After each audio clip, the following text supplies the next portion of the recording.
hacer una huelga, tiene que pararse en la puerta de la fábrica, tiene que convencer a los trabajadores a medida que van llegando de la conveniencia de tomar una medida de acción, y tiene que realizar la asamblea afuera, etcétera, etcétera, etcétera. En Argentina, los trabajadores tienen la ventaja, ¿sí?, de poder ingresar a su establecimiento y que su delegado o delegada convoque una asamblea en el lugar de trabajo y se decida democráticamente las acciones a seguir ante una situación, digamos, que se produzca en el momento o ante el llamado de la organización sindical, por ejemplo, en la discusión de una paritaria, ¿sí?, o de algunas condiciones de trabajo. Esto, digamos, genera una ventaja, ¿sí?, en cuanto a la posibilidad de, digamos, dar la pelea en el ring, ¿sí?, y no afuera del ring. ¿Estamos? Entonces, esa anomalía, es lo que le da, digamos, la fortaleza, lo que le dio la fortaleza al movimiento obrero argentino para, digamos, para ser lo que fue y lo que es, ¿sí?, un actor clave en la política argentina, muy por encima de, no solo de países de Latinoamérica, sino incluso también en muchos países centrales, donde, digamos, el Estado social de derecho, digamos, ha ido avanzando y ha establecido reglas y normas. Aún así, digo, en la Argentina eso es un potencial adicional y que se refleja también en los altos niveles de sindicalización, ¿sí?, y en la importancia que ha tenido la clase trabajadora organizada en la Argentina, por lo menos desde el 45 para acá.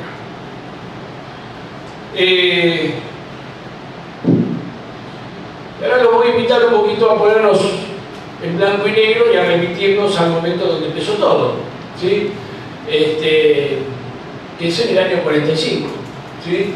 No porque antes no hubiera habido, digamos, sindicatos, organización colectiva, incluso intentos de organizar a los trabajadores en los lugares de trabajo, pero sí porque a partir de esa fecha es cuando, digamos, las relaciones laborales en la Argentina se institucionalizan, se rutinizan, ¿sí?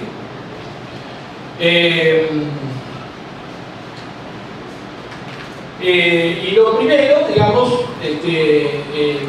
para destacar es las leyes, ¿no? Previo al 45 prácticamente no había normas que regularan, digamos, las relaciones de trabajo, la organización sindical. Para que se den una idea, la primera ley laboral que hubo en la Argentina fue en el año 1902 y fue la ley de erradicación de extranjeros, ¿no? Fue la primera norma que intentó, digamos, avanzar o contemplar la cuestión social emergente del surgimiento de la clase trabajadora y de la gran industria, de la manufactura.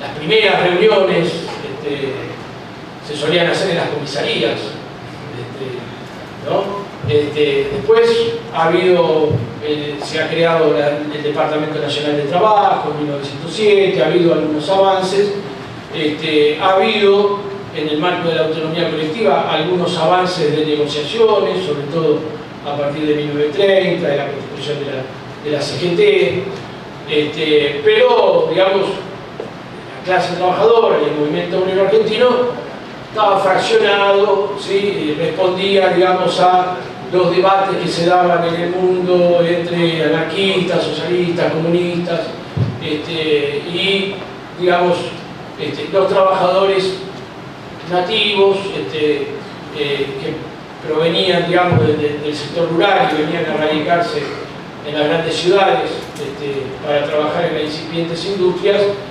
consecuencia del proceso de sustitución de importaciones, no encontraban canales, digamos, de participación. A partir del año 43, cuando Perón, digamos, asume esa Dirección Nacional de Trabajo, que convierte en Secretaría de Trabajo y Previsión, empieza, ¿sí?, a atender estas cuestiones sociales y empieza a conseguir la adhesión de estos nuevos trabajadores. Y en el año 45 se dicta un decreto ley, que es el 23852, que es el primer antecedente de reglamentación de la actividad sindical, ¿sí? En ese decreto, que después fue convertido en ley una vez que Perón es electo presidente el 24 de febrero de 1946, no se hace alusión a las condiciones internas o a los delegados. En realidad, lo que sí hace el movimiento obrero, los sindicatos, los trabajadores, el peronismo, es un poco instalar de prego esta figura de los delegados. Cuando se empiezan a firmar y a normativizar los convenios colectivos de trabajo, la primera ronda formal de convenios colectivos de trabajo es en el año 1947, empiezan a aparecer en los convenios colectivos de trabajo esta figura de los representantes gremiales en el lugar de trabajo, donde empiezan a aparecer algunas características como tiene que ver la cantidad, la forma de elección, que por lo general, digamos, eran electos por la propia organización sindical, y se establecían en algunos convenios colectivos cuáles eran las atribuciones y los derechos y obligaciones que tenían. Es decir, el instituto delegados no nace de una normativa legal, sino como nace como una imposición de la clase trabajadora, ¿sí?, que la impone a través de sus organizaciones representativas en los convenios colectivos de trabajo, al cual, digamos, las empresas tienen que acceder, y esto generó indudablemente una situación de mucha tensión, porque lo que generó eso en los hechos fue una redistribución del poder al interior de las empresas. Ustedes imagínense a Patrón Costa, por ejemplo, teniendo que en el año 45 sentarse a discutir, a dialogar, a consensuar alguna cuestión vinculada a alguna condición de trabajo con un subordinado, ¿no?, con un trabajador. Pero lo cierto es que en esta etapa, digamos, el convenio colectivo de trabajo y la representación sindical en el lugar de trabajo fueron los dos institutos fundamentales que permitieron, digamos, el ascenso político y la predominancia política que tuvo la clase trabajadora argentina durante ese periodo, acompañado por un Estado que respondía obviamente a sus demandas y que estableció, digamos, un modelo de desarrollo económico basado en el pleno empleo y el estado de bienestar. ¿Qué hacían esos delegados? No solo garantizaban, digamos,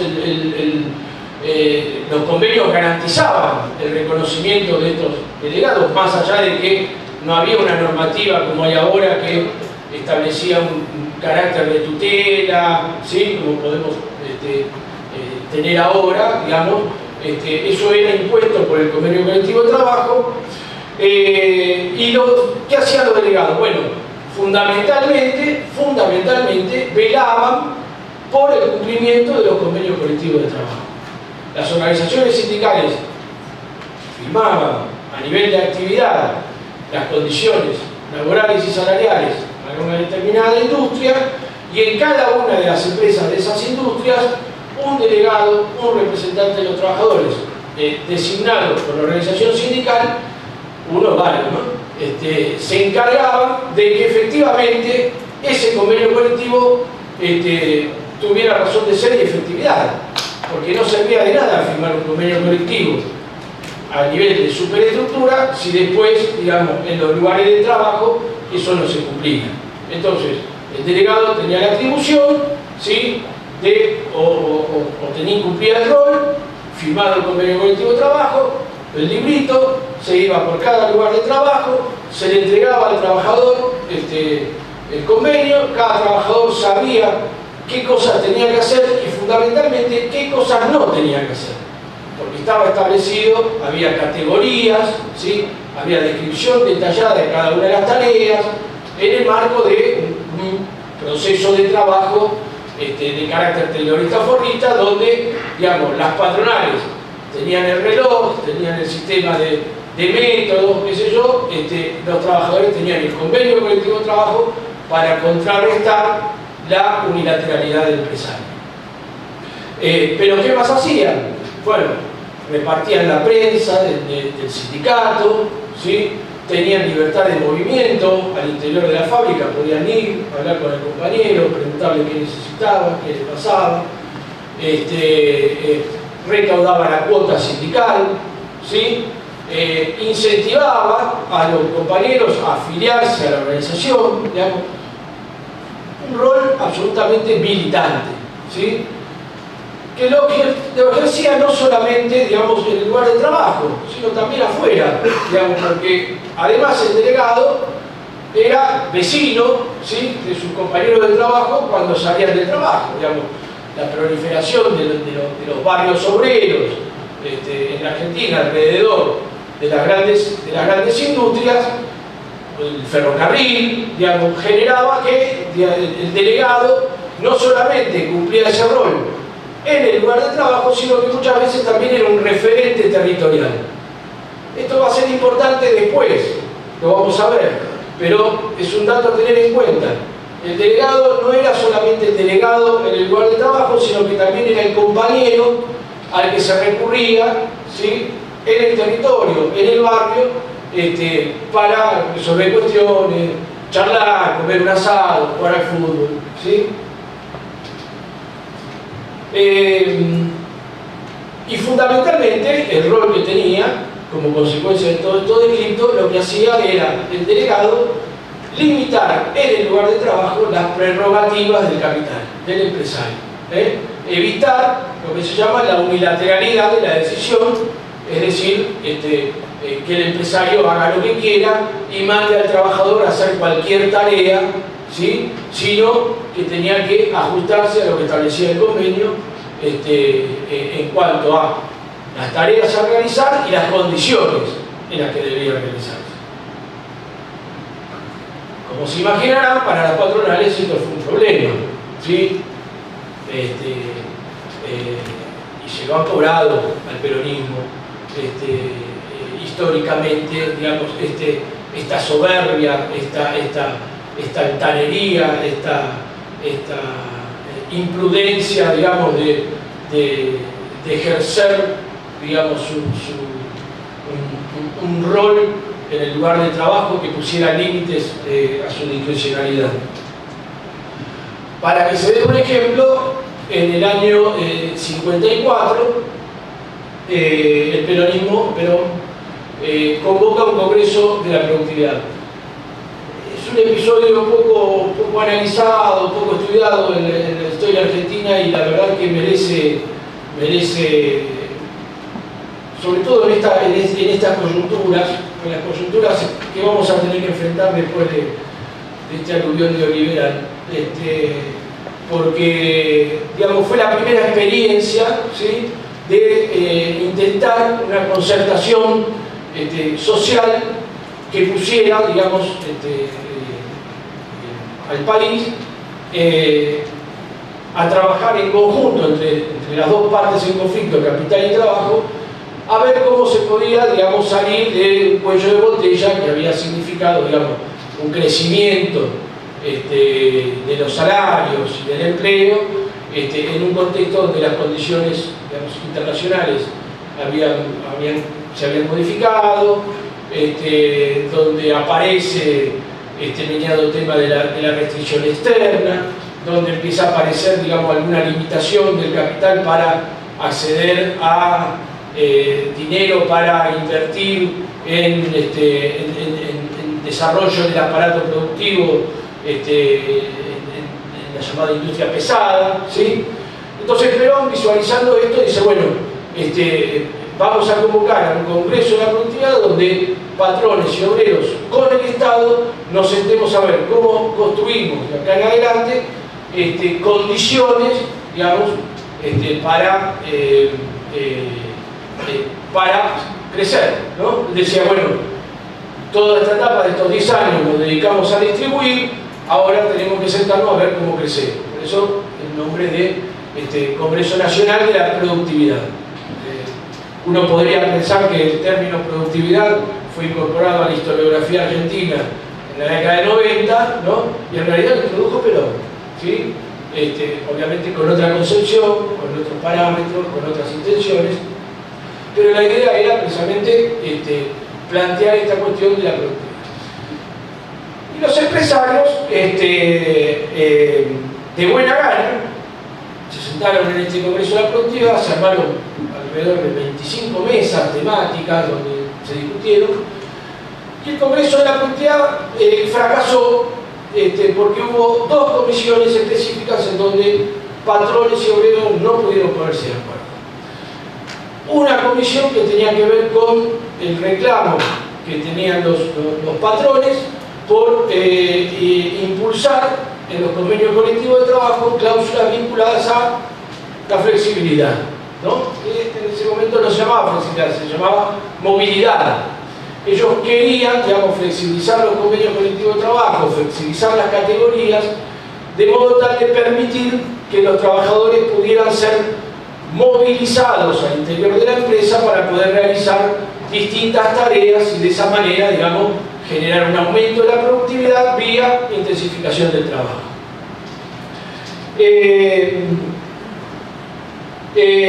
el otro punto, la otra comisión que fracasó fue la comisión donde las patronales querían imponer normas y límites a la acción de los delegados y las comisiones internas en los establecimientos. El argumento es que lo manifestó un importante dirigente de la Cámara Metalúrgica, decía, no puede ser que el delegado toque el pito y se me pare la fábrica, ¿no? Entonces, de alguna manera, eso representaba, digamos, el poder que había acumulado la clase trabajadora en los lugares de trabajo, que ponía límites a esa discrecionalidad patronal, y los patrones, en el marco del Congreso de la Productividad, exigían establecer normas, criterios y reglamentaciones que limitaran ese poder que tenían los delegados, con el argumento de que eran un obstáculo para el aumento de la productividad, ¿sí? Por estas dos cuestiones, el Congreso de la Productividad, amén de otras cuestiones que tienen que ver con digamos, el momento político y el grupo, digamos, de sectores sociales que se habían articulado para oponerse al peronismo. Estamos hablando del año 54 y en el 55 vino el golpe, ¿sí?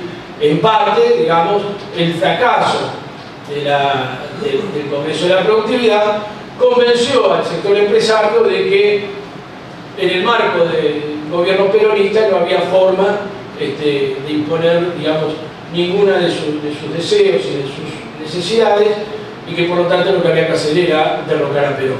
Bueno, efectivamente, en septiembre del 55, bombardeo de Plaza de Mayo mediante,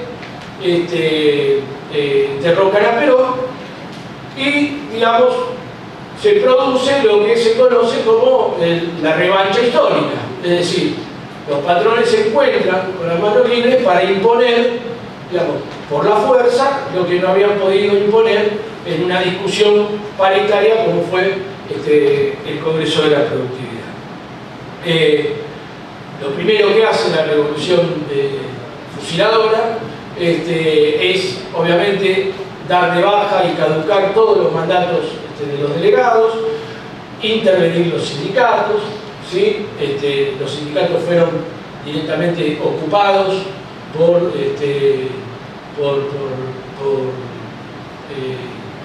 militancia anárquica, inorgánica. Imagínense que los sindicatos estaban disueltos, intervenidos, las sedes sindicales ocupadas por los niños bien, y lo que le quedó al pueblo fue resistir. resistir en las fábricas y resistir en los barrios. Esa experiencia del delegado en fábrica y en el barrio sirvió para articular después las resistencias en las fábricas y en los barrios en la época de la resistencia peronista, ¿sí? Cómo se traducían sabotajes, ¿sí? los bielitos, las tuercas en las máquinas, digamos, millones y millones de acciones individuales, muchas veces, reacción de individuos o de pequeños grupos organizados. Hay un compañero, Cacho El Cadri, que tiene un libro donde cuenta muchas de esas acciones.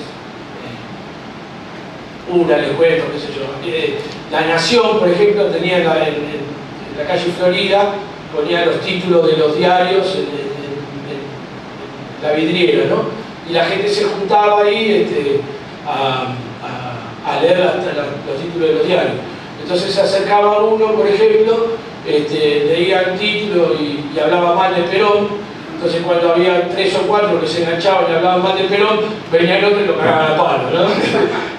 Bueno, ese tipo de cosas, hay miles de anécdotas, algunas más radicalizadas, ¿sí? Otras menos, digamos, pero bueno, eso fue la resistencia peronista, ¿sí? En el interín se reforma la Constitución, se deroga la Constitución del 49 y se incorpora en un congreso al cual obviamente el peronismo no participó, se reforma la Constitución de 1957, donde se incorpora el artículo 14 bis de la Constitución, ¿no? Que, entre otras cosas, garantiza los gremios, el derecho de huelga, la posibilidad de organizarse, y se llama elecciones. En el marco de esas elecciones, el que triunfa es Arturo Frondizi, con el apoyo de Perón y de un sector del peronismo, porque otro sector del peronismo desconoció el llamado de Perón y llamaron a votar en blanco. Frondizi lo que hace es asumir un compromiso con Perón. Dice, bueno, lo que nosotros nos comprometemos es a normalizar los sindicatos. Imagínense que los sindicatos eran el coto de casa donde, digamos, peronistas y antiperonistas se trompeaban todos los días por tratar de apropiárselo. Frondizi se compromete a llamar a elecciones, a normalizar la vida gremial y a sancionar una nueva ley de asociaciones sindicales, respetando de alguna manera los parámetros establecidos en el famoso decreto ley de Perón del 45. Entonces se sanciona la ley 14.455, que establece la obligatoriedad de la retención de la cuota sindical, ¿sí? Entonces el delegado, digamos, ya no tiene que cumplir ese rol de ir puesto por puesto a cobrar la cuota, sino que los empleadores, digamos, son sujetos de retención y deben, digamos, cobrar la cuota sindical por el recibo de sueldo y canalizarle esos aportes a los sindicatos.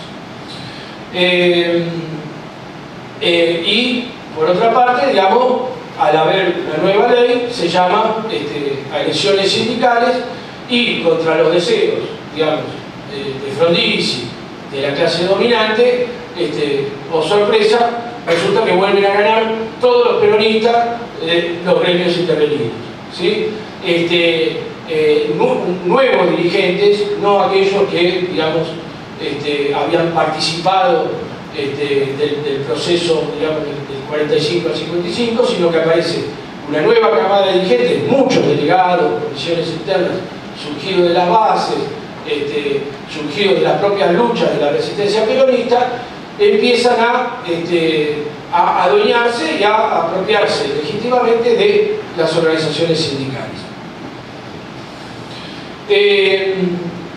En el interín, digamos, también suceden cosas desde el punto de vista económico, digamos. Frondizi, al poco de asumir, prácticamente lo único del pacto que tenía con Perón que cumplió fue la sanción de la ley. Después lo que hace es, al poco tiempo de asumir, nombra ministro de Economía al Alonso Horario, ¿sí? Entra el Fondo Monetario Internacional y empieza una política que, digamos, de desarrollista tenía poco y nada, y que en realidad claramente era una política de carácter liberal y antiobrera.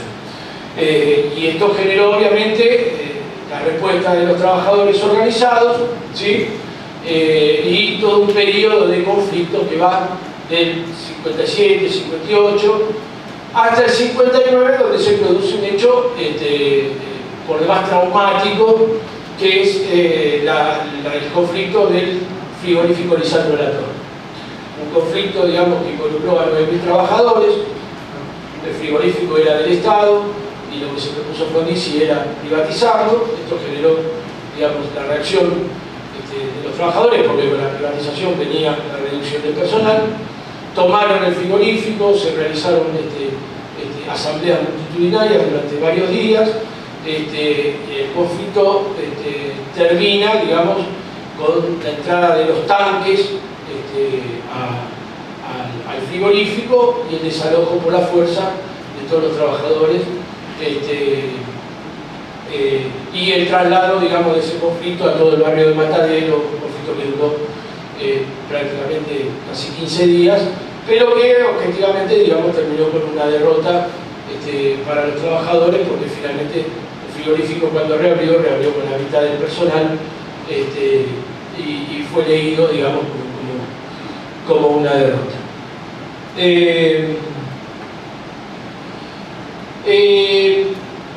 En el marco de esta derrota, digamos, se produce también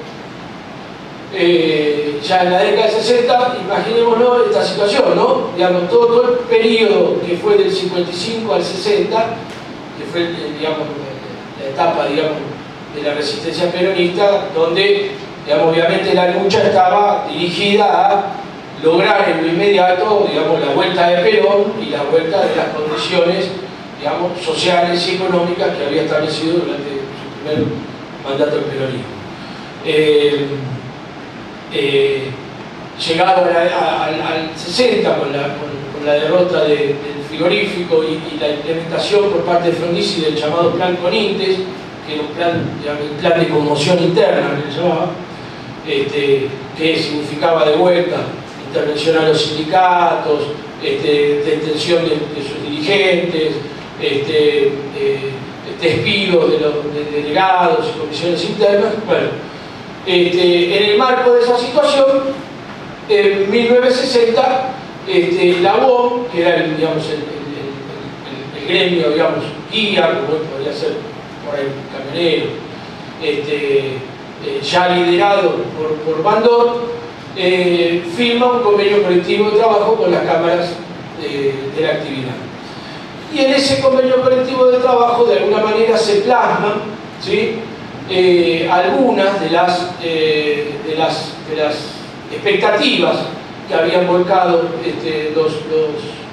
las patronales en el Congreso de la Productividad. Es decir, el convenio del 60 de la UOM establece límites a la actuación de los delegados, permite la movilidad del personal y establece algunas prerrogativas, digamos, que han sido vistas, digamos, como algunas concesiones para las patronales. Pero además se produce una cuestión, digamos, el peronismo retoma la conducción de los sindicatos. Perón está fuera del país, Bandor conduce la UOM y lidera de alguna manera la CGT y las 62 organizaciones. Los sindicatos empiezan, digamos, a jerarquizarse en términos de recursos a partir de la posibilidad de recaudar la cuota sindical, etcétera, etcétera. Y se empieza a producir un proceso, digamos, organizativo, ¿sí?, que deriva, digamos, en la construcción de hospitales, de centros de recreación para los trabajadores en la costa atlántica, ¿sí?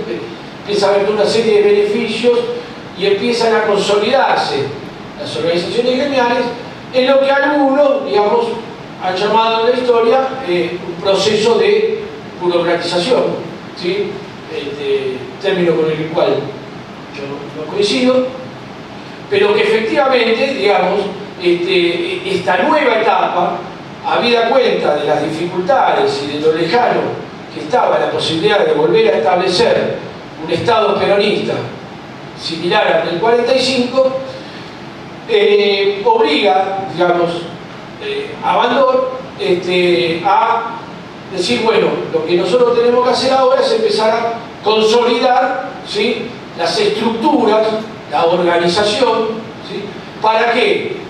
Para que una eventualidad vuelta de una situación como la del 55 no genere que todo lo que nosotros construimos nos lo vengan a destruir, ¿sí?, los radicales, los comunistas, los socialistas, etcétera, etcétera. En ese marco,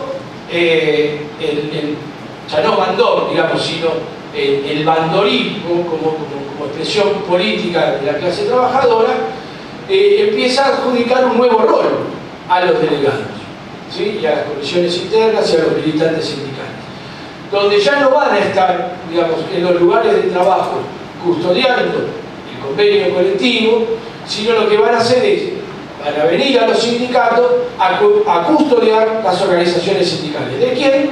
De los enemigos que eventualmente puedan venir a destruir estas organizaciones que nosotros estamos construyendo. En esa mirada, efectivamente, hay un proceso de burocratización, en tanto y en cuanto lo que hay es un retiro de la actividad sindical de las empresas, en un movimiento que también coincide con la introducción, digamos, la aparición en la Argentina de empresas multinacionales impulsadas por el desarrollismo, que traen, digamos, sus modelos de recursos humanos importados, donde, digamos, la lógica era correr a los sindicatos de la gestión y organización de la empresa, preservarla para los cuadros medios de la organización y, por lo tanto, digamos, objetivamente, ese retiro de la militancia sindical, de la custodia del convenio para custodiar al sindicato, en los hechos resultó, digamos, funcional a esos objetivos empresarios. Paralelamente, digamos, lo que sucedió también fue que este impulso que dio el desarrollismo a la llegada de capitales, sobre todo norteamericanos, para que se vengan a radicarse y construyan industrias de punta, es la época de la radicación de las grandes automotrices en la Argentina, que, digamos, vienen a radicarse en lugares, obviamente, no del conurbano bonaerense, que era donde, digamos, donde el movimiento obrero tenía la fuerza, digamos, sino que se empiezan a radicar en aquellos lugares donde pueden encontrar algún tipo de mano de obra calificada y más dócil y menos, digamos, sindicalizada. Ergo, el primer lugar a donde van las automotrices a radicarse es Córdoba, ¿sí? Una de las primeras empresas que llega a radicarse es Fiat. Fiat viene y trae 4 plantas, 3 en Córdoba y 1 en Buenos Aires. La dictadura de Aramburu y Rojas había sacado un decreto que permitía, digamos, la organización sindical por empresa, cosa que ni el decreto de la ley de Perón ni la ley de Frondizi, digamos, fomentaban. Ellos fomentaban la organización colectiva por rama de actividad, pero este decreto habilitaba la constitución de sindicatos de empresas, que era un requisito de estas empresas multinacionales para venir a radicarse al país. Ellos decían: yo vengo, instalo la fábrica, pero yo quiero armar el sindicato, no quiero que vengan los peronistas, ¿sí? Labor o ninguno de esos, yo quiero el sindicato. De hecho, digamos, la FIAT construyó, digamos, un sindicato de empresas en cada una de las 4 plantas que trajo. Entre ellos, 2 que después pasaron a la historia, que era el Sindicato de Trabajadores de Concord, que era una empresa de Fiat, y el Sindicato de Trabajadores de Matterfeld. Citran. Eran 2 sindicatos creados por Fiat, digamos, para erosionar el poder, digamos, de la UOM, y para, obviamente, negociar convenios colectivos a la baja y proempresariales. De hecho, digamos, los dirigentes de Citrac y Citran fueron claramente digitados a dedo por FIA. ¿Qué pasa? Eso fue, digamos, Córdoba, y incluyó también todo lo que llaman el Corredor Norte, que viene de Santa Fe, Rosario, y terminaba, digamos, en lo que se llama el conurbano norte, ¿sí? San Fernando, todo lo que era el corredor norte de la provincia de Buenos Aires. Ahí se empezaron a radicar estas grandes industrias automotrices y sus filiales, ¿sí? Sus proveedores, ¿sí? Ahora bien, el valdorismo, digamos, como expresión política, de alguna manera se desentendió de la realidad de este fenómeno, no lo vio venir, dejó de hacer, y a medida que, digamos, el proceso político se fue radicalizando en la Argentina, en el 66 viene el golpe, digamos, de Ailia, asume Onganía dicta otro decreto por el cual establece, digamos, las obras sociales sindicales, que eso significó también una masa de recursos que fortalecieron las organizaciones sindicales tradicionales, pero el proceso de radicalización que se dio en los 60, contextualicémoslo, digamos, en el 59 la Revolución Cubana, el Mayo francés, digamos, el Cordobazo, etcétera, etcétera, eso fue generando procesos de radicalización que alcanzaron también a estos sindicatos de empresa, que de alguna manera a empresas como Fiat se le empezaron a dar vuelta, ¿sí? Y empezaron a elegir conducciones, digamos, ellos llamaban antiburocráticas, clasistas, etc. Empezó a construirse, digamos, una corriente, ¿sí? Clasista en el seno del movimiento obrero, que le disputaba, digamos, al peronismo, digamos, la conducción de algunos gremios, a partir de la valorización de vuelta de las comisiones internas y del rol de los delegados, que duró unos años porque a partir de la década del 70, ya entrado los 70, cuando vuelve a aparecer, digamos, la posibilidad concreta de que Perón regrese al país, digamos, los trabajadores argentinos, digamos, entre la opción de radicalizarse y de elegir opciones, digamos, de izquierda, obviamente optan, digamos, por mantenerse dentro de la cultura, de la historia, de la identidad peronista. Por lo tanto, digamos, a partir de los 70 y sobre todo cuando llega Perón, estas corrientes se empiezan a debilitar, pero, digamos, el conflicto se traslada al interior del peronismo, donde empiezan a aparecer, digamos, sectores que empiezan a cuestionar a las representaciones tradicionales ya desde dentro del propio peronismo, ¿sí? Y se genera, digamos, una espiral de violencia y de disputa, ya no entre clasismo y peronismo, sino al interior del propio peronismo. Digamos, en el 75 se produce el Rodrigazo y en el 76 viene el golpe. Con el golpe militar, de vuelta se intervienen los sindicatos, de vuelta, digamos, se expulsa, se anula toda posibilidad de acción sindical, se hacen desaparecer activistas, delegados, militantes sindicales. Hoy, en la actualidad, todavía hay juicios abiertos, dentro de poco va a haber un fallo a gerentes de la Ford por haber sido cómplices de la desaparición de toda una comisión interna de la planta de Ford.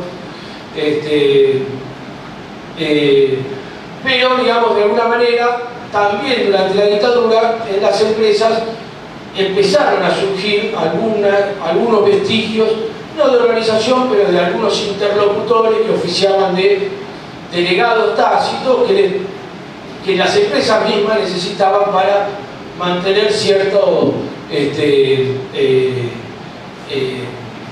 control sobre los lugares de trabajo. recuperar la democracia en el año 83, lo que hace Alfonsín es, intenta de alguna manera sancionar una nueva ley laboral, ¿sí? Que es la llamada ley Mucci. La presenta en el Congreso. La ley Mucci lo que establecía era una reorganización de vuelta de toda la estructura sindical, no empezando desde arriba, sino empezando desde abajo. Lo que planteaba era, primero elijamos delegados y comisiones internas en todos los establecimientos y después vamos ascendiendo, digamos, en la escala jerárquica. Esa ley Mucci fracasó por la oposición del movimiento obrero peronista, de la dirigencia política peronista y de otros dirigentes que votaron en contra de esa ley. Y en el año 88 se sanciona lo que hoy conocemos, la ley que rige actualmente, que es la ley 23.551. Es la primera ley de asociaciones sindicales que incorpora un capítulo específico reconociendo a los delegados en las comisiones internas. ¿Sí? El artículo 40 al 46 de la 23.551 habla concretamente de algo que ninguna de las leyes anteriores habían hablado: la representación sindical en el lugar de trabajo. Que establece esta ley, los requisitos para el ejercicio de la función, cuáles son los derechos y obligaciones de los delegados, ¿sí? Y establece dos cuestiones. Por un lado, que los delegados deben ser electos por el conjunto de los trabajadores, afiliados o no, cosa que hasta ese momento, digamos, los delegados eran electos según lo establecía el convenio colectivo. Había convenios colectivos que habilitaban que lo eligieran los trabajadores y había convenios colectivos que establecían que lo tenían que designar el sindicato. A partir de esta ley, los delegados son electos por todos los trabajadores del establecimiento, estén afiliados o no a la organización sindical, y además establece un doble rol. Que los delegados son representantes de los trabajadores ante la empresa y ante el sindicato, y que a su vez son representantes del sindicato ante los trabajadores y ante la empresa. Esta característica de representación dual, digamos, es una característica propia del modelo sindical argentino. En otros países, por ejemplo en España, la representación es distinta, digamos, hay una representación unitaria que se elige cada vez que se va a negociar un convenio colectivo de trabajo, donde todos los trabajadores eligen representantes de los trabajadores, y a su vez hay delegados sindicales que son electos por la organización sindical y que hacen tarea sindical, de propaganda, de acción sindical, ¿sí? en difusión de la organización sindical. En el caso del modelo argentino, esa representación es unívoca en los delegados, representantes de los trabajadores y de los sindicales. Que obviamente, digamos, genera, por lo que vimos anteriormente desde el punto de vista teórico, genera muchas veces tensiones, porque muchas veces, digamos, las expectativas, las demandas de las bases, digamos, no siempre coinciden, digamos, con las decisiones o las estrategias que se adoptan en las estructuras sindicales. Por ahí sí, por ahí no, digamos, depende de muchos factores que lo vamos a analizar ahora. Pero bueno, esto exige, digamos, una dualidad en la representación del delegado que es todo un desafío afrontar. Al poco tiempo de la sanción de esta ley, se restablece la paritaria, la negociación colectiva, inmediatamente viene la hiperinflación y el gobierno de Menem a partir de la década 90, donde, digamos, si bien en cuanto a lo que tiene que ver con los delegados no hubo demasiadas novedades en términos legislativos, obviamente sí lo hubo en otras cuestiones vinculadas al derecho del trabajo, la mayoría de las leyes sancionadas en detrimento de los derechos y los beneficios de los trabajadores. Se propició de vuelta la negociación por empresa, se empezaron a firmar convenios colectivos incorporando muchas cláusulas, digamos, que las empresas demandaban como condición para su radicación.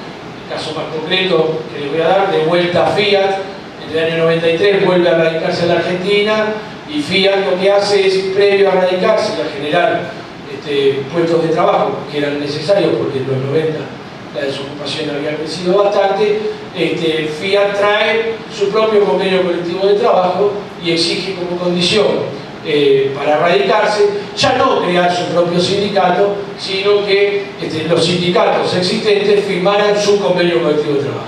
La UOM se negó a firmarlo, la UOM dijo: nosotros convenio de empresa no firmamos. Cruzaron la calle, fueron a hablar en Malta y en Malta dijo: ¿dónde tengo que firmar? Y firmó el convenio colectivo y permitió que Fiat recién ahí radicara la empresa. O sea, es el primer caso de un convenio colectivo que se firma sin trabajadores y sin empresa. Sigo, en el año 2000 se sanciona la ley 25013 y aparece por primera vez la posibilidad de que un delegado deba formar parte obligatoriamente de las comisiones negociadoras que reforman y negocian los convenios colectivos de empresa. Y posteriormente, en el año 2004, se sanciona la 25877 con el artículo 17 actualmente, donde, digamos, establece hasta un máximo de 4 representantes delegados en la comisión negociadora del convenio de empresa. ¿Qué pasa? Esto se sanciona en el año 2004, ya estamos en la época del kirchnerismo, hay una revitalización de la acción sindical, hay una revitalización del empleo, de la negociación colectiva, ¿sí? Hay un nuevo auge y hay una nueva, digamos, intención de actuar en materia sindical para recuperar derechos que habían sido conculcados, ¿no? Desde digamos, la convertibilidad hasta el helicóptero de la Rúa. ¿En qué situación se dicta, digamos, esta nueva ley, la 25877, que establece la obligatoriedad de que en las comisiones negociadoras haya representantes, haya delegados? En un contexto en el cual, en el año 2005, una encuesta de indicadores laborales del propio Ministerio de Trabajo estableció que en el 12,4% de las empresas existía al menos un delegado. Es decir, en el año 2005, en el 88% de las empresas argentinas no había delegados, ¿sí? Más de la mitad de las empresas de más de 200 trabajadores, o sea, el 50% de las empresas de más de 200 trabajadores no había delegados. Una cosa absolutamente lógica, digamos, si entendemos de dónde veníamos, ¿sí? Veníamos de una dictadura, veníamos de una hiperinflación, veníamos de un proceso de desguace del Estado, ¿sí? Y recién en ese momento se estaba recomponiendo todo un tejido social, con lo cual, digo, es absolutamente lógico, digamos, esa ausencia de representación en los lugares de trabajo, que se fue, digamos, generando y construyendo durante todos esos años y que dio, digamos, origen a lo que hoy tenemos, a la posibilidad de construir juventudes sindicales en los sindicatos, a tener sindicatos en todas las actividades donde los trabajadores jóvenes están demandando instancias de participación, de debate, de formación.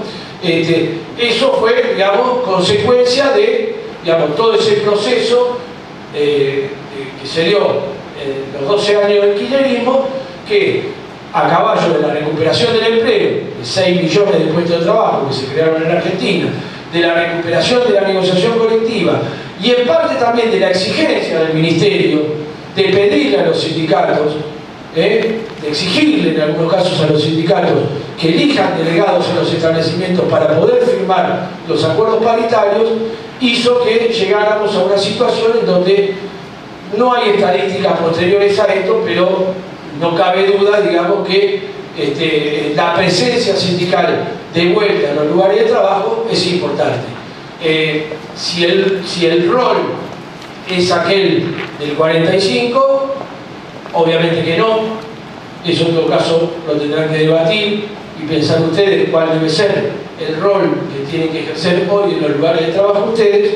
Yo simplemente les quiero mencionar cuáles son algunas cuestiones que aparecen en la coyuntura. Tengo 10 minutos más.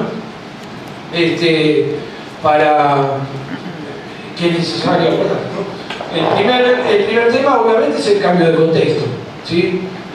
Muchos de ustedes han ingresado a la vida laboral en un periodo histórico y político distinto al que están atravesando ahora, donde, digamos, las demandas que de hace 10 años tenían que ver con demandas de ampliación de derechos, y hoy es de tratar de que no nos saquen esos derechos que conquistamos, ¿sí? Esto en el marco de un contexto internacional también distinto, en un proceso muy grande de lo que se llama la financiarización de la economía, ¿sí? Donde el capital, digamos, de alguna manera, por primera vez en la historia, no depende su rentabilidad de la actividad productiva, sino de la actividad financiera. Hoy el capital no necesita producir para reproducirse, ¿sí? Sino que lo que hace es jugar a la timba, a la inversión financiera, a poner los capitales en paraísos fiscales, ¿sí? Donde, digamos, las 10 empresas más que más facturan en el mundo han dejado de ser General Motors, McDonald's, han pasado a ser Facebook, Google, que tienen 1000 trabajadores en todo el mundo, ¿sí?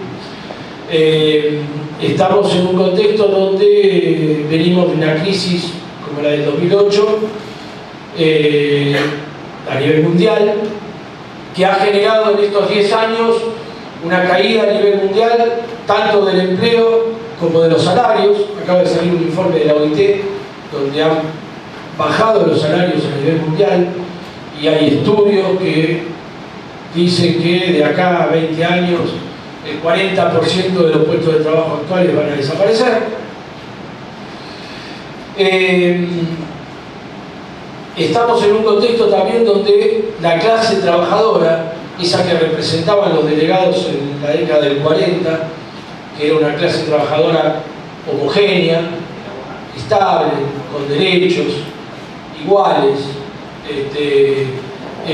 hoy encontramos situaciones donde la clase trabajadora argentina está absolutamente fragmentada, fuera y dentro de los lugares de trabajo. Nosotros hoy podemos encontrar en cada uno de nuestros puestos de trabajo trabajadores con distintos regímenes de contratación, ¿sí? Ya sea porque tenemos trabajadores subcontratados, trabajadores eventuales, trabajadores a tiempo parcial, trabajadores en negro, etcétera, etcétera, etcétera. Entonces, digo, esa capacidad que tenía el delegado históricamente para representar al conjunto, hoy, digamos, requiere de un esfuerzo adicional para tratar de expresar realidades distintas, ¿sí? Con todo lo que genera en términos de temores del compañero que está contratado y su dificultad para poder acercarlo a organizarse colectivamente, por el miedo a que su condición precaria, digamos, lo sancionen y se quede sin trabajo, digamos. Bueno, esta cosa que ustedes la conocen mejor que yo. A tal punto, digamos, que hay algunos teóricos que a nivel mundial están planteando, por lo menos en los países centrales, que estamos asistiendo al surgimiento de un nuevo colectivo y de un nuevo actor social que llaman el precariado, ¿sí?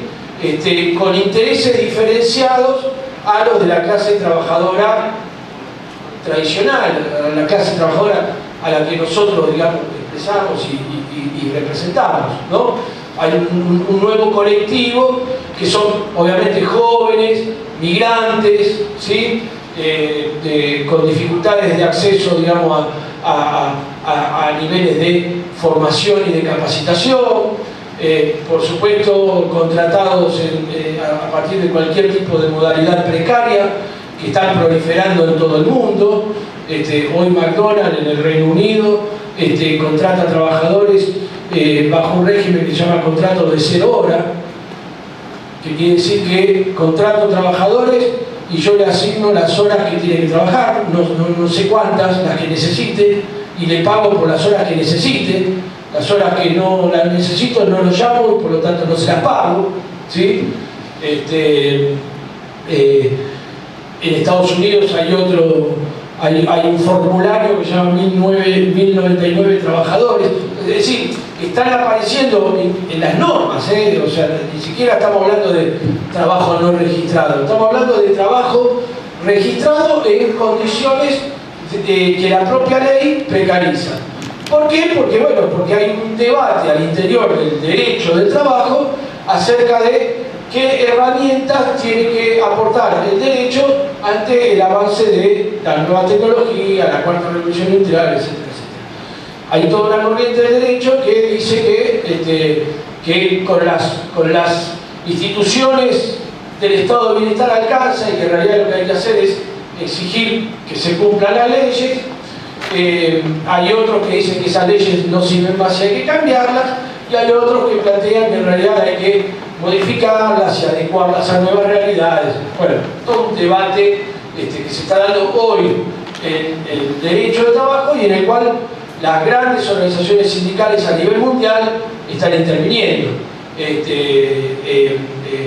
Ha habido muchísimos documentos que se están generando. El documento de Frankfurt, por ejemplo, que firmado por un montón de organizaciones sindicales de los países de la Unión Europea. Recientemente ahora se presentó un documento suscrito por las organizaciones sindicales también participantes del G20, que se presentó ahora para que el G20 lo debata.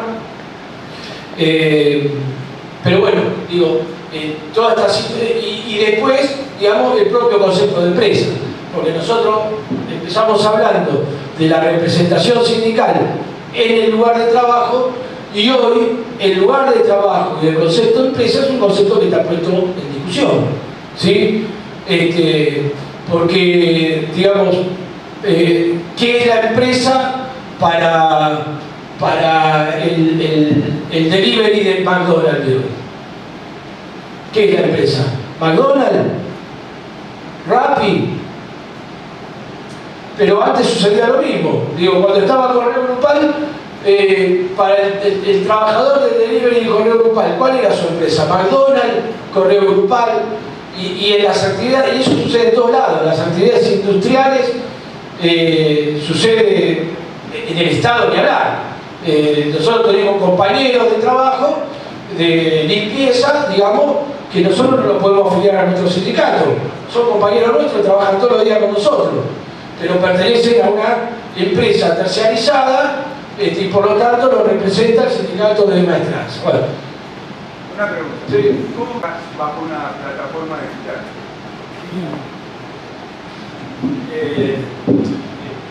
Mirá, un trabajador no puede estar encuadrado en ningún lado, porque primero la plataforma digital no se reconoce una empresa, se reconoce una plataforma.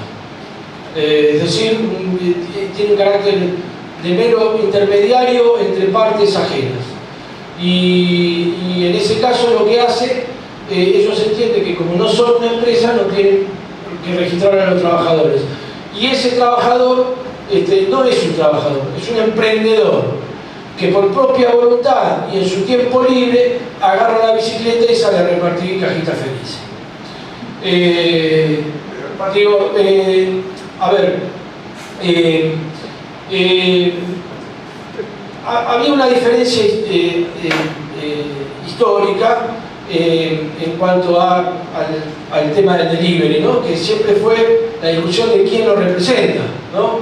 Y digamos, como nuestro modelo sindical tiene monopolio de la representación, el sindicato único programa de actividades, bueno, siempre hubo tirates ahí para ver quién representa ese colectivo de trabajadores. Yo creo que hoy esa disputa tiene que ser posterior en todo caso. La primera disputa es el conjunto de las organizaciones sindicales tienen que darse una política con respecto a esas situaciones. Yo creo que, si me pedís mi opinión, yo creo que el problema no está en la plataforma. El problema está en McDonald's. Porque la plataforma gana por otro lado. Es otro tema. La plataforma gana con los datos, no gana con el reparto de comida. Es otra lógica y amerita un seminario. Pero digamos, el negocio de Rappi y de Globo no es repartir comida, es acumular datos, porque ellos procesan los datos, generan información con esos datos y después se los venden a las empresas. McDonald's, sí, McDonald's, digamos, terciariza el Rappi y Globo como antes terciarizaba el correo local. Digo McDonald's, no digo cualquier empresa que recurre, digamos, a estos mecanismos de externalización. Pero saquemos la cuestión del delivery, digamos, que quizás es la manifestación más perversa de estos mecanismos. A través de plataformas digitales, las empresas industriales, mundiales, están externalizando parte de su producción. Ya no a un colectivo específico al cual vos podés ir y tratar de convencer para que se afilien a un sindicato. Lo están externalizando al mundo. Lo que llama la high economy, que es la economía del bolo, se llama. Economía del bolo porque te pagan como el bolo del actor. Te pagan por lo que haces. ¿Sí? Y eso lo están haciendo grandes empresas industriales para terciarizar parte de su producción que tiene que ver con el marketing, con desarrollo, digamos, de tecnología, con lo que se te ocurre. Pero además hay otras cuestiones también. El propio desarrollo tecnológico también está generando instrumentos de control y de disciplinamiento de la clase trabajadora al interior de cada uno de los lugares de trabajo. Yo les doy un ejemplo. En empresas de logística, por ejemplo, a los trabajadores hoy les están poniendo un casco en la cabeza, ¿sí? Que les ordena lo que tienen que hacer. Entonces, es un proceso absolutamente deshumanizante porque te sacan hasta el criterio, ¿sí? Para pensar de qué manera puedes hacer mejor el trabajo. Porque simplemente te ponen el casco y te indican doblar a la derecha, vos doblás a la derecha, agarrá eso, agarrás esto, llévalo para allá, lo llevas para allá. Además hay instrumentos que está produciendo a grandes saltos tecnológicos la tecnología que permite introducir sensores, ¿sí? Que pueden monitorear dónde estás, digamos, manos automáticas que vos te ponés, guantes que de alguna manera le indican a la empresa el tiempo, el menor tiempo posible en el que vos podés realizar la tarea, digamos. Hay toda una serie de instrumentos que genera la tecnología digital, ¿sí? Que están invadiendo, que no solamente repercuten en las condiciones de trabajo, repercuten en las condiciones de vida de los trabajadores. Entonces digo, parte de ese nuevo rol, digamos, que uno como delegado podría, digamos, empezar a abordar es primero entender esas lógicas que son absolutamente nuevas y avanzan, y que aparte el monopolio de eso lo tienen ellos. Porque no es que uno puede, digamos, sentarse con la patronal y discutir las condiciones de incorporación de la tecnología, porque este es el tema. ¿A quién le preguntó McDonald's para terciarizar la cajita feliz en Rappi y Globo? Decisión unilateral de la empresa, ¿sí?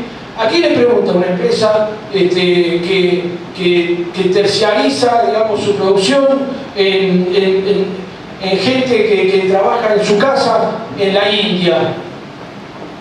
como sucede, digamos, con Amazon. Amazon Mechanical Turner se llama, AMT. Externalizan la producción a través de ahí y le pagan encima al que lo hace si a la empresa le gusta el trabajo. Si no le gusta, no se puede no pagárselo. Digo, un debate puede ser ese. Digo, bueno, por lo menos generar instancias de negociación al interior de las empresas, que si la empresa va a producir una innovación tecnológica, que bienvenido sea, ¿no? Bueno, eso no genere pérdida de puestos de trabajo, ¿sí? Y en todo caso, reubicación, recalificación de los trabajadores que se han perjudicado, ¿sí? Y cierto control por parte de los trabajadores de que estas tecnologías no resulten, digamos, mecanismos de disciplinamiento ni de un control sobre la fuerza de trabajo, ¿no? Pero no sé si contesté tu pregunta. En realidad la contestación es no sé, porque digo, de la parte hay otra cuestión. Digo, ese compañero que está con la mochila del globo, digo, ¿se identifica como trabajador? El conductor de Uber se identifica como trabajador. La mujer que está frente a la computadora tratando de ver si puede etiquetar fotos de gatitos y cobra 2 centavos por cada tecla que aprieta. ¿Se reivindica trabajadora? En un discurso hegemónico neoliberal donde no hay más trabajadores, donde somos todos emprendedores, donde somos todos libres de hacer lo que queremos, donde la tecnología nos va a liberar de las ataduras del trabajo viejo de que hacían nuestros padres. En cambio no, ahora somos libres, somos autónomos, tenemos tiempo para todo y no tenemos tiempo para nada, porque nos la pasamos buscando laburo.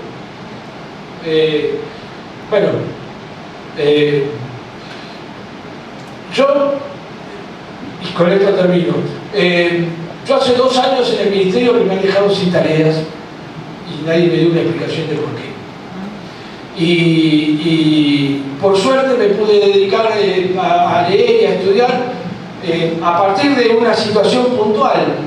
Yo me encontré con estas empresas, Rappi, Globo y Pedido Ya, a partir de, yo atendía también la actividad de motoqueros, y el sindicato de motoqueros nos citó a una audiencia al ministerio. Yo no tenía ni la menor idea, cuando todavía no existía masivamente acá.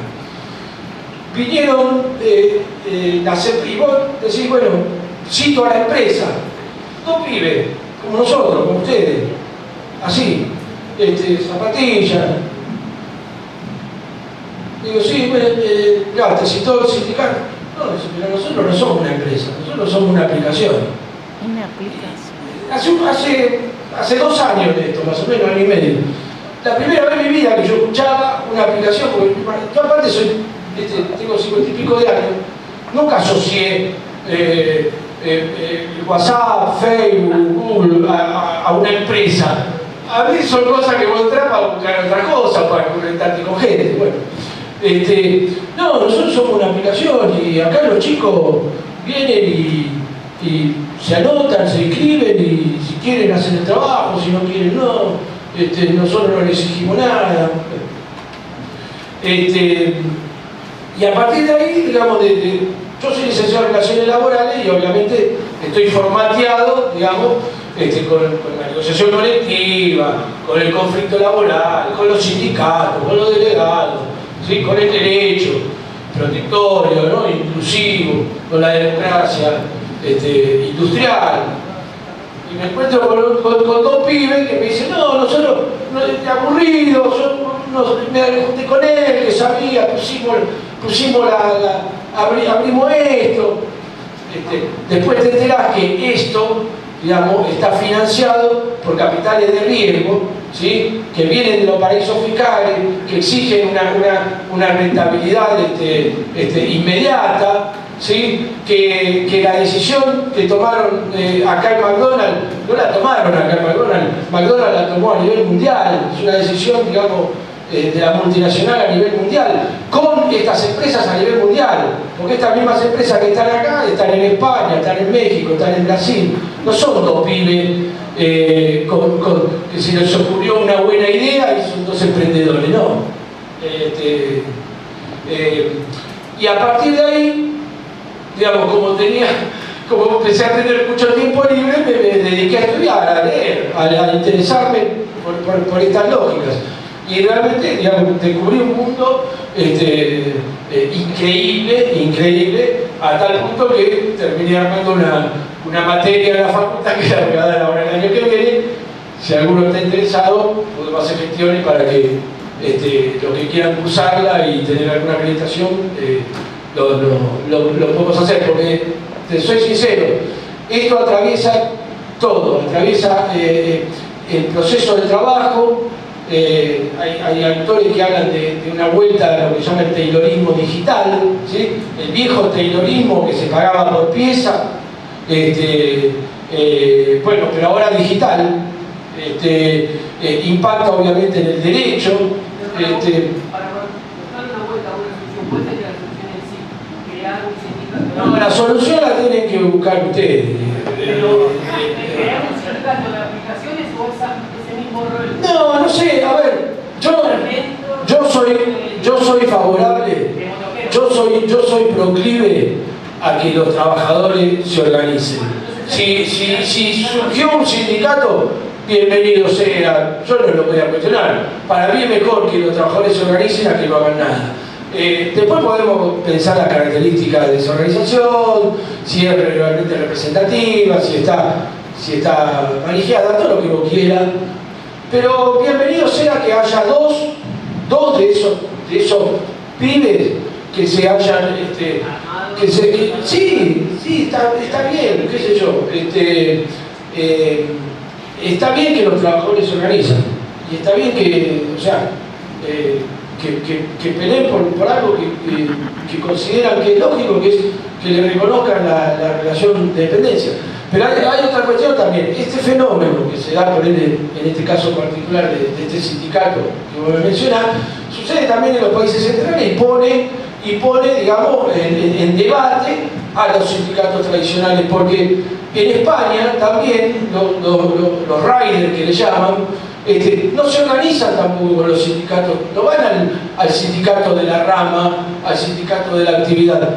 Se arman y tienen una agrupación que se llama Riders por Derechos. Y están afuera de cualquier de las organizaciones sindicales tradicionales. Entonces, digo, porque también estamos en un contexto donde si el trabajo tradicional es malo y ya no sirve, las estructuras tradicionales tampoco sirven. Entonces, pero ese no es un discurso que digo yo, es un discurso que te impone los medios de comunicación, digamos, el discurso neoliberal, el discurso emprendedor, ¿sí? El individualismo. Bueno, ahora, yo creo que hay dos cuestiones. Una es la micro respuesta, por lo menos cada uno en el lugar de trabajo, si aparecen estas cosas, hay que sentarse a charlarla con el patrón. Y la otra es, a nivel superestructural, yo creo que un sindicato solo no puede dar las respuestas. No puede dar respuestas, no podemos pelear entre sindicatos a ver a quién le corresponde la representación de gente que no quiere estar en ninguno de los dos, que no se reconoce el trabajador, ¿viste? Que viene de Venezuela, de Colombia, que está pidiendo a gritos por favor ser explotado. Entonces, perdón, a mí me parece que si estas empresas son globales como son, me parece que el movimiento sindical también tiene que dar una respuesta global y tiene que articular. Yo creo que es fundamental que sindicatos, digamos, de un mismo sector puedan conocer las experiencias que están trabajando, cómo están respondiendo en otros lugares del mundo. Entonces hay una acción de las organizaciones sindicales, que ya tiene que ser supranacional, y hay también una cuestión micro, digamos, que en cada lugar donde nosotros estamos y estas cosas pasan, están alertas y por lo menos, digamos, encender la luz, avisar, preguntar, decir, proponer a su sindicato de pertenencia, y donde hay fuerza, planteárselo directamente a la patronal, decirle, no, mirá, macho, vos no podés hacer lo que querés. Si vos vas a hacer esto, vos lo tenés que hablar con nosotros. Hablémoslo, yo no te digo que no lo haga, hablémoslo, avisame, veamos qué pasa con los que se perjudican.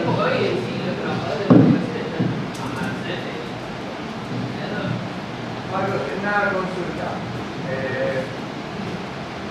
Vos hablabas de que este movimiento es global y que gracias al modelo sindical argentino no es tan fácil ingresar en nuestro país. En base a eso yo te pregunto, ¿cómo se ve este movimiento en otros países del mundo? Porque acá tenemos...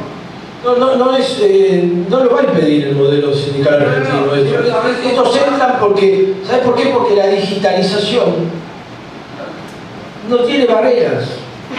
No tiene barreras, y aparte Rifkin habla del costo marginal cero. Esto es cada vez más barato. Es muy poco costoso en términos monetarios reemplazar seres humanos por máquinas, robots o por otros humanos que a los que los sindicatos no tienen muchas dificultades para llegar, porque digamos, los negocios que manejan ustedes, Rodolfo, se han poblado de compañeros y compañeras migrantes, extranjeros, y decir las dificultades que tienen para poder llegar a ellos y organizarlos.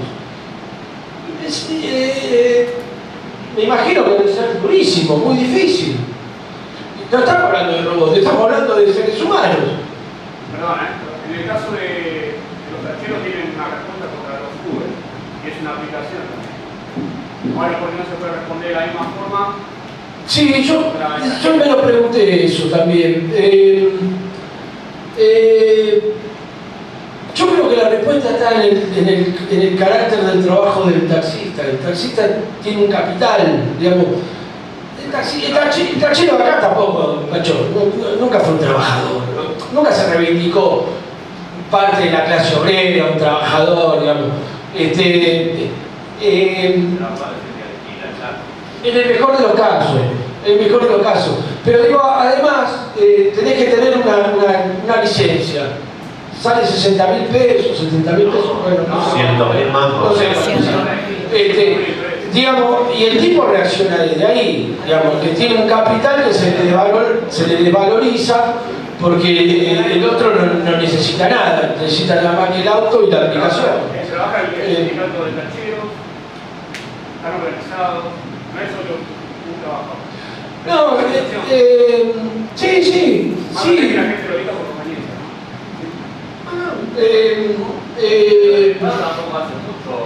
No, nada, el Estado, escúchame, pero no es casual.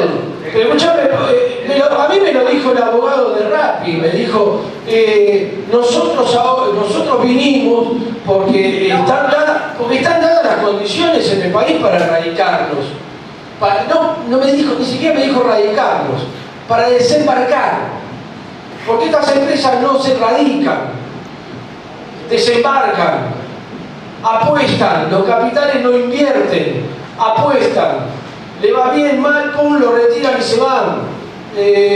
No quedó nada, no hay estructura, no hay nada, no hay máquinas, no tienen nada, tienen 20 pibes, hacienda, computadora, procesando la mejor forma de trasladar un bien. Están viendo cómo procesar los datos, cómo trabajar los datos. ¿Por qué se llaman plataformas? ¿Ustedes vieron una plataforma de petróleo? ¿Qué es? Hay un desierto y un cuadrado así, donde hay unas cosas y el pozo. ¿Qué hace el pozo? Extrae petróleo, ¿sí? El petróleo fue, digamos, el motor de la revolución industrial. Bueno, las plataformas son eso, son máquinas, son estructuras que extraen un recurso. ¿Qué es el recurso? El dato. Y ellos lo transforman en materia prima. Lo procesan, lo trabajan, ahí sí ponen desarrolladores, ingenieros, programadores, todo. Pero se apropian del dato, ¿sí? Y ese dato lo transforman en información, lo transforman en conocimiento y lo venden. ¿A quién se lo venden? A empresas. Google llegó al billón de dólares hace poquito, salió en todos los diarios. El 90% de los ingresos de Google es publicidad. Es publicidad. ¿Y a quién le vende publicidad Google? A empresas. ¿Por qué? Porque las empresas utilizan el recurso que tiene Google. ¿Cuál es el recurso que tiene Google? Los datos. Cada vez que vos entras a Google y entras al buscador de Google, le estás dando información a Google. Y ellos eso lo toman. ¿Viste? Yo el otro día buscaba un libro que vendían en España y quería ver, a ver si me lo podía chorear de la computadora, si alguno lo había escaneado, ¿viste? El PDF, qué sé yo. ¿Entendés? Lo buscaba. Digo, no lo busco más, voy a leer el diario. Pongo ámbito financiero, en la tapa de ámbito financiero me aparece el libro que estaba buscando antes. Y ahora cada vez que entro a ámbito financiero me aparece la tapa de ese libro, pero no quiero ver más ese libro. No me interesa. Está todo el tiempo. ¿Cómo sabe? Ámbito financiero que a mí me interesaba ese libro, pero lo estaba buscando por otro lado. Son los datos. Hay un tipo que escribió un libro que se llama Capitalismo de Plataforma, que es chiquito así, se lo recomiendo para que les interese el tema, es barato y lo publicaron ahora hace poco. Senex se llama algo así el autor. El tipo dice, los datos son el petróleo del siglo XXI. Los algoritmos lo que hacen es procesar los datos, porque el dato, como el petróleo, es un recurso natural. O sea, vos tenés dato crudo, el petróleo lo tenés crudo. ¿Qué es lo que vale el petróleo? Cuando vos lo refinás, cuando vos lo procesás, lo industrializás y lo vendés. Los datos es lo mismo, las plataformas estas extraen datos, los algoritmos los procesan, los acumulan, los cruzan, hacen todas esas cosas que hacen los algoritmos, y eso después resulta en materia prima para estas empresas tecnológicas. Es complejo, no es fácil de entender, pero hay que entenderlo porque es muy loco. Y digamos, así como extraen esos datos de la actividad que cada uno de nosotros hacemos recreativa, digamos, en una computadora, también extraen los datos de un trabajador que está en una cadena de montaje en una empresa, a través de sensores, de cositas que van monitoreando tu comportamiento, tus gustos, tus sentimientos. De alguna forma están avasallando un poco. De alguna forma están avasallando. Pero es el capitalismo siempre fue avasallante, históricamente. También lo fue en el siglo XIX. No hay nada nuevo. Lo que sí hay, lo que hay es un... Pero eso también es lo que tiene de bueno, digamos, porque ahí está el tema. Digo, si nosotros entendemos esto desde la lógica capitalista, ¿sí? También, digamos, tenemos que construirnos desde el lado del trabajo, porque, digamos, cuando nació la máquina de vapor, no había respuesta a la máquina de vapor. Lo que hubo fue el ludismo, la destrucción de las máquinas, ¿sí? Iban los ludistas y ¡pum!, rompían la máquina porque les sacaban trabajo. ¿Qué generó eso? Bueno, organización sindical, sindicatos, luchas, la regulación de la jornada, las leyes, el derecho. Bueno, esto también tiene que generar una respuesta, no es que estamos... Si tenemos que pensar que perdimos, bueno, bajemos la cortina, dejo de hablar y vamos a ver por favor. Bueno.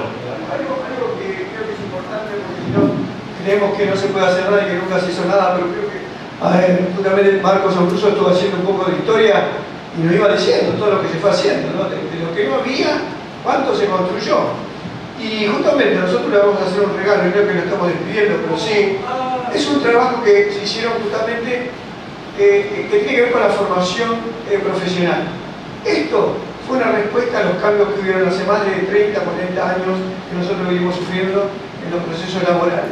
Cuando en algún momento todos los que veníamos trabajando y teníamos máquinas que eran muy mecánicas y después tuvimos que empezar a aceptar una tecnología que no la conocía nadie ni sabía cómo se usaba.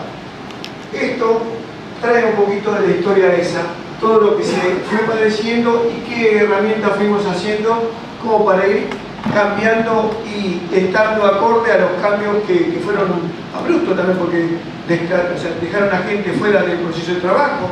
Nosotros teníamos horneros que eran trabajadores que se la pasaban todo el día cocinando en un horno de ladrillo y no tenían la menor idea cómo era sincronizar un horno que traía toda la modalidad de la temperatura, de los distintos calores, que se prendía rápido, que era una cosa... En ese momento también era un choque, las máquinas también eran distintas. Y bueno, ¿qué se fue haciendo? Bueno, que dijimos, tenemos que tener algo, y de ahí es donde se presentó la escuela. Y la escuela cumplió ese rol de ir dándole conocimiento a todos los trabajadores para meterlos justamente en ese cambio de guía, que es lo mismo que le está pasando ahora. No hay duda que nosotros vamos, ya la misma sociedad produce esa protección. Siempre va atrás, desgraciadamente, porque bien lo marcaba Abruzzo. O sea, los que manejan el mundo son los que tienen el poder, la economía, y lo manejan no para el bien de la sociedad, sino que para generar más capital, intereses favorables a unos pocos, como siempre, ¿no? Pero que los procesos se dan, y empezó así. En aquel entonces nosotros tampoco no sabíamos qué hacer. Era esto, encontrarnos y discutir qué nos hacía falta. No, y una cuestión que quedó, algún compañero lo mencionó por ahí, que es el tema del rol del Estado, fundamental. Digamos, porque en el siglo XIX, digamos, los estados recién estaban en proceso de construcción. Hoy tenemos estados, digamos, que no es casual tampoco, digamos, que a partir de la década del 80, digamos, ha habido todo un ataque despiadado a todo lo que fue el estado de bienestar, ¿sí? A las instituciones generadas por el estado de bienestar. Hoy, la verdad que pedirle, digamos, a Trump, a Merkel, a Macron, a Macri, a Bolsonaro, digamos, que usen el Estado, digamos, para regular o para ponerle condiciones al capital, parece ilógico, pero es la sociedad que se está generando, una sociedad cada vez más desigual. Y no lo digo yo, lo dicen los técnicos del MIT, que escribieron un libro así de grande, haciendo grandes alabanzas de los cambios tecnológicos, y tienen un capítulo así que se llama La desigualdad. Estamos yendo a una sociedad global, mundial, que está absolutamente camino a la desigualdad. Entonces, ¿cómo reequilibrar la balanza? Y bueno, digamos, es cuestión de todos. Es cuestión de todos, porque también en el siglo XIX, digamos, las condiciones de trabajo, la esclavitud de los trabajadores de las minas, de carbón, también eran absolutamente oprobiosas. No había leyes, no había antecedentes, no había como ahora, que por lo menos nosotros sabemos que hay leyes obreras, no había nada. Se fue todo construyendo con el tiempo, con muchas luchas, con muchas muertes, con muchas represiones. pero se fue construyendo y se logró en algún momento construir sociedades más igualitarias. Bueno, ahora estamos en un proceso donde las sociedades tienden a ser cada vez más desiguales. Bueno, será producto de luchar y pelear para que las sociedades vuelvan a ser un poco más igualitarias y haya una distribución de las rentas de otro tipo, sin salir ni a pegarle al pobre tipo que Uber, ni a juzgar al que anda con 3 mochilas, ni a salir a romper plataformas digitales. Pero son procesos, digamos, mientras haya vida en el planeta Tierra, vamos a tener que pelear porque la vida sea un poco mejor.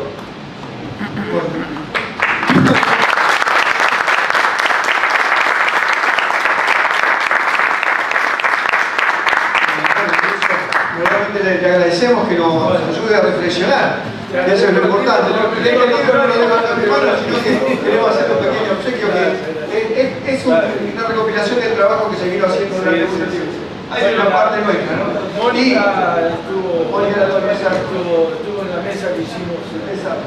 Y bueno, le vamos a entregar algo también que...